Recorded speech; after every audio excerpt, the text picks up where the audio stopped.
পরিবারের সঙ্গে ঈদ কাটাতে বাড়ি ফিরছেন রাজধানীবাসী। ভিড় রাতে আগে ভাগেই ঢাকা ছাড়ছেন অনেকে।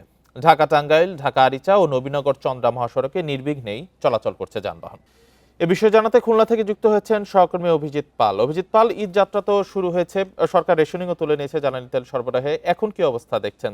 জ্বালানি সংকট কি আছে বা ভোগান্তি কি আছে কিনা? জ্বালানির যে ভোগান্তি, আজকে দ্বিতীয় দিনের মতো খুলনার যে ডিপোগুলো আছে পদ্মা, মেঘনা, যমুনা, এবং সেই ডিপোগুলো থেকে এখন পর্যন্ত আসলে কোনো প্রকার তেলই পরিবেশনরা তুলছেন না। কারণ জ্বালানি প্রতিমন্ত্রী যে আশ্বাস দিয়েছিলেন রেশনিং পদ্ধতিতে তেল উত্তোলন বন্ধ হবে এবং একেবারে চাহিদা মতো তেল পাবেন।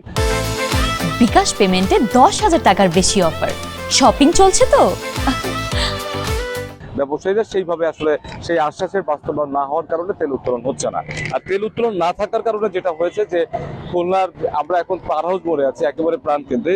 সেইখানকার যে পাম্পটি আছে, এই পাম্পটিতে মেঘনা মোটর সার্ভিস সেন্টার পাম্প, এই পাম্পটিতে আসলে এখন ডিজেল বা অক্টেন কোনোটাই নাই এবং এই পাম্পটি এখন বন্ধ রয়েছে। আর কিছু কিছু পাম্পে এখনো তাদের স্টকে যে ডিজেল বা পেট্রোল রয়েছে সেই তেলগুলো আসলে দেয়া হচ্ছে, কিন্তু ম্যাক্সিমাম পাম্পেই হচ্ছে আপনার পেট্রোল এবং অক্টেনটা পাওয়া যাচ্ছে না।